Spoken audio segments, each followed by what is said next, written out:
morning. My name is Peter Leonard. I'm the chairman of the Highway Amateur Radio Club, and we'd like to welcome all the viewers to our exhibition and display at the Watercrest Mall in Hillcrest, part of Durban. And we'll just run you around a few of the exhibits that we have here.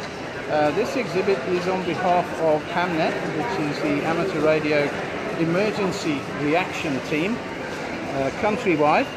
And it's some of the equipment which they carry on a call out for an emergency of any description, be it fire, somebody caught up a mountain, whatever. Hamnet will respond. The next one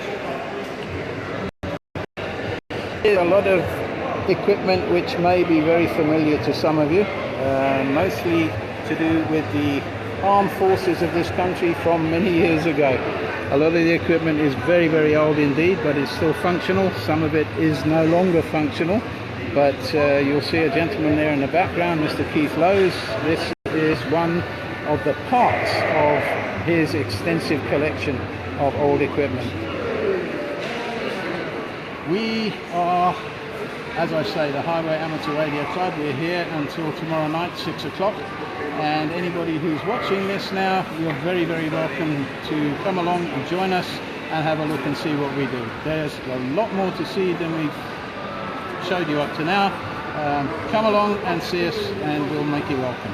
Thank you. Bye-bye. Well, I'm watching Sean Evans. Sean Evan Pritchard has just joined us. Hi there, Sean. Thank you for joining, as well as Peter Loebscher from Trekker. And I see Warren Schultz, who's an avid radio enthusiast, has also joined our network. It's awesome to see all these people. As you can see, they're joining us. Dylan Jenkins from the Neighbourhood Watch. So we've got Cornay, who's actually lying in bed at the moment. He's just recovering from an operation. Oh, shame. Hope you get better soon. And yeah, we'd just like to say thank you very much to you guys for joining us and watching this broadcast. And don't forget, this display is here until tomorrow. So if you are in the area, make your way, come and have a look at some of these things. I'm just going to let the visuals do the talking now. Some of you will remember some of these toys.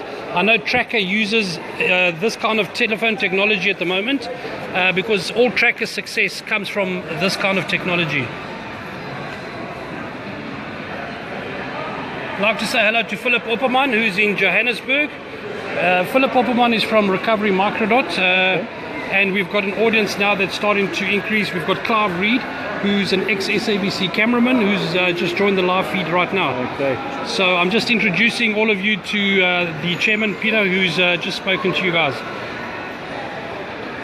Thank you, Tracy, for saying that it's very interesting from a lady's perspective. This kind of initiative does require a lot more females to get involved, specifically around the fact that women seem to have a better voice on radio than some men do, and it's nice to see Tracy on board as well. And there's a lot of interest as far as women are concerned as well. It's not just playing radios all day. There's a lot of other things going on. Cool.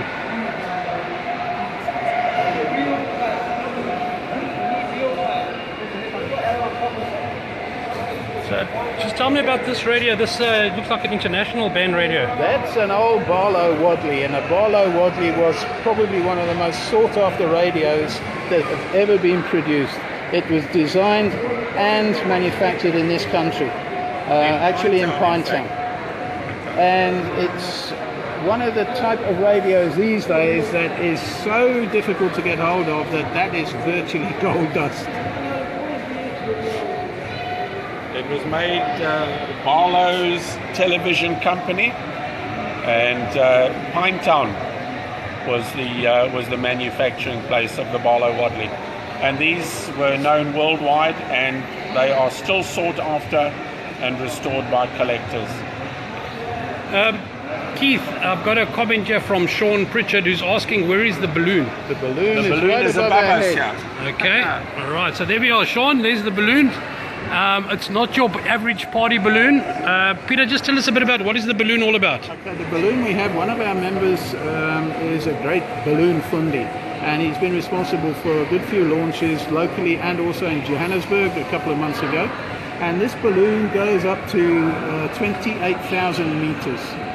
In old terminology, getting close to 100,000 feet, which, as a lot of people may remember, there was a gentleman from Germany jumped from a balloon a couple of years back. We don't do that, but most of the balloons which do go up are to do with some sort of experimental testing of the atmosphere, the waves in the atmosphere, the currents that flow through the atmosphere. One thinks of the air as an empty thing, but it's not. It has got currents in it, it's got lots and lots of different density layers, and these balloons are part of what we use, not necessarily as amateurs, but as scientists and so forth, to establish what's going on up there. Peter, just the last question. If people want to get involved with the Radio Ham network, who can they contact, and what is the person that they can, who's the person they can speak to? Okay, the best way to speak to, if you just give me a moment to pull his details up, is our secretary, who is Craig Hardman. And Craig, you will find on his cell phone number 082 459 6940. Alternatively, he's got an email address which is Craig, CRAIG, at Don's Deliveries, DONS Deliveries.com. Thank you very much, and we'll just quickly go through the display so our audience can basically see what it is that is on display here. Thank you very much for your time, Peter. My pleasure, anytime. Thank you. Right, there you have it. So we're just going to quickly go through the display that's here at the Watercrest Mall. Some of you in the industry will remember what this is. This is the original SMS machine. What I'm doing right now is I'm sending you guys an SMS, and I'm getting one back now from Wade Lawrence. The question is, are there any radiograms on display from Wade? Are there any? There we go. Please do not touch the displays, Andreas. You are infringing on the equipment. Please do not touch. What part of please do not touch do you not understand? Chop.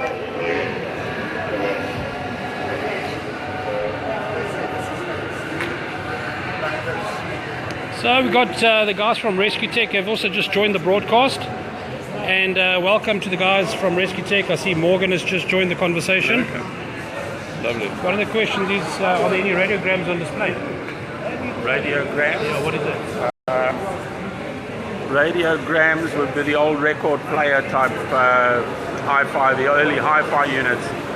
We've actually only got our amateur radio equipment, but the radiograms, there are still quite a number of people that collect them and restore, and replacement valves are in fact available from a number of suppliers, but we don't have any radiograms here. We've concentrated on the amateur radio and military side of the collection. So Wade, I hope that answers your question. And I got my old mate John Pinder now. We're in the police force together. He's joined the broadcast. I heard you mentioning Warren. I remember Warren from the CB days back in the 80s. We used to talk to him and Brenda when they were both on the CB radio. So Okay. that's some happy memories. Yeah, I've still got a couple of CB radios lying around at home. And I've still got one installed in my bucky, which I only use for scaring some people. Well, it's still an active pastime, and we've probably got almost 20 people in the Durban area that are active on Citizens Band Radio. Okay, so if, And a lot of us here started off on Citizens Band Radio and progressed to write the amateur radio license. okay. But it was such a big part of our early career that we've retained it, and it's still in use today. And do you think it's important that people should microdot their equipment when it comes to having equipment installed in your home? Essential. You've got to. It's the only way. How else are you going to prove that it's yours? Very often we don't make a note of serial numbers and model numbers, etc. And when you're trying to make that claim, what other way do you have of proving? And of course, taking photographs. Historical data of what you have in your radio room. Fantastic. Thank you, Keith.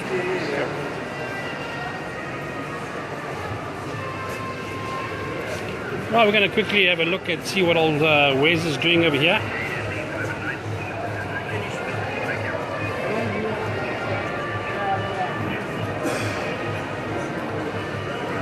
So yeah, we got the old boys club. They busy chatting to the world using the technology that's available to them. Yes, modern technology. Using modern technology. What is different? This is obviously the digital platform. This is digital. Tell us a bit about the digital platform. I'm not sure about digital. I don't play. Do you play with digital? Modern technology. No. So let's just quickly show you guys on screen what it looks like. These are digital signals that are coming through.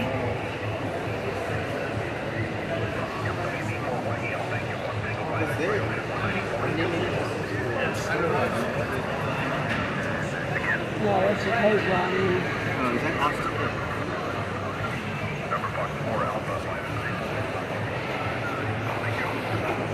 Well, for those of you who know what I do in my life, this is what I enjoy doing. Yes, Richard, you're 100% correct. And I'm just glad I'm able to showcase what the amateur radio club is able to achieve, and everything that they do in the community. So it's a fundamental role that we play in assisting the neighborhood watchers, the law enforcement, rescue services, and any emergency that basically needs communication systems.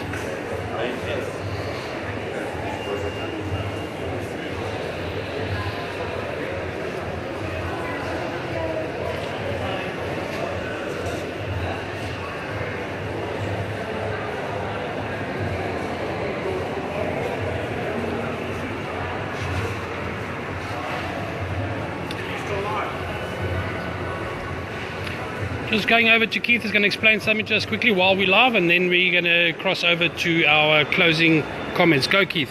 Okay, thanks, Amir. This is a home-built transceiver that consists of a receiver and a transmitter, frequency display. It's operating in the full HF spectrum, 0 to 30 megahertz. It was built by Mike's. It is 5 Mike Alpha Bravo, and is an absolute work of art. So it's not just the old black box which you buy off the shelf, but there is still a very active part of the hobby, which is the home construction.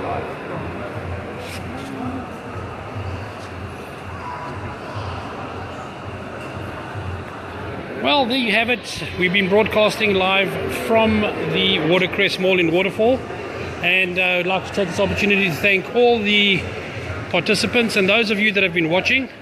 If you want more information, you know what to do. The information has been supplied. If you want to go and look up on the website, you can go and have a look at www.harc.org.za.